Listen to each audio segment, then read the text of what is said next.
And welcome back. It's time for What's Buzzing. I've got fitness blogger Maria Kang here, who's looking very green. Thanks. I knew it was your favorite color. That's why I It's wore. my favorite color. It's my favorite color. It was my favorite color. It was your favorite first? Okay. Well, we want to talk about what's buzzing out there, and Burger King is, not because of what's on the menu, but because of the Burger King baby. It's this woman right here, 27-year-old Catherine DePrill. She posted this photo on Facebook in hopes of finding her birth mother. Catherine was only hours old when her mother abandoned her in the bathroom of a Burger King. The picture was shared over 30,000 times. Well, it got back to Mom.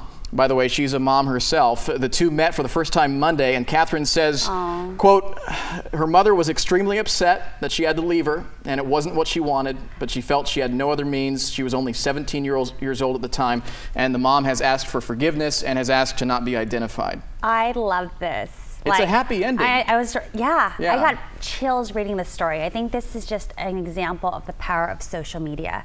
I mean, I mean, reuniting, and yeah, I loved the story. And is it hard to place any blame on a woman who's 17 at the time who makes a mistake? You know ends up regretting it?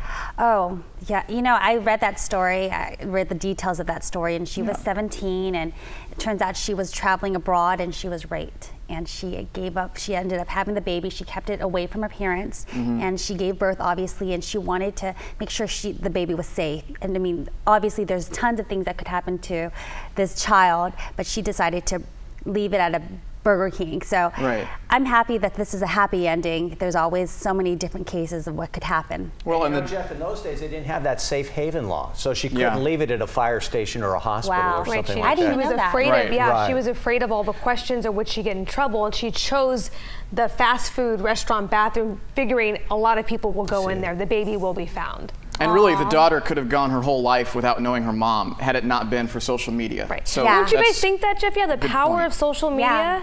You can just share a photo and be reunited. Talking about it. Yeah, it's awesome. This may give you chills too, a little bit, depending on what you think of what parents shouldn't do in front of their kids, because parents make mistakes. Let's face it. And this was brought up in parenting.com.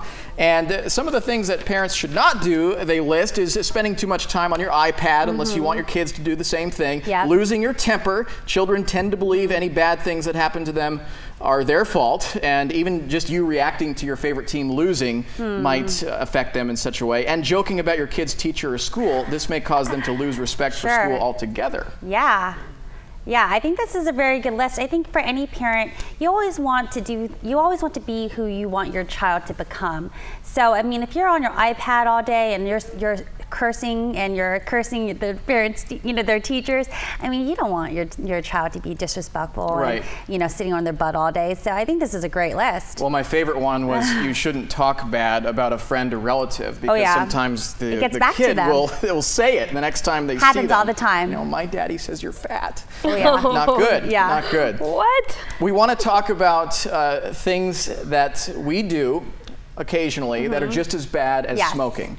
And this is right up your alley. Okay, great. Being a health nut, so please weigh in on this.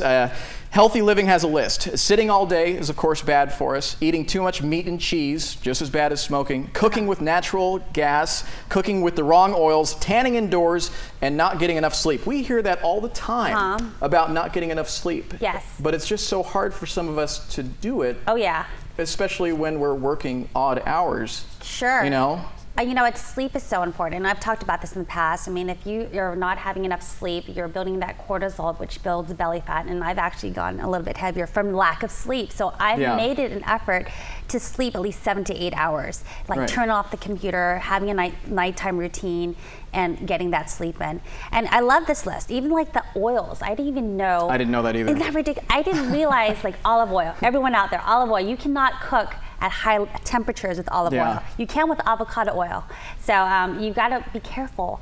And tanning beds, we kind of knew that too, that obviously that's not good for you. I used to work at one of those tanning salons back when I was 19, and I was tasked with going in there after people left the beds and wiping up all the sweat that they left behind on the bed. And that made me realize that, so you don't tanning beds are worse in more ways than one. No, I don't tan. You don't tan. Can you tell?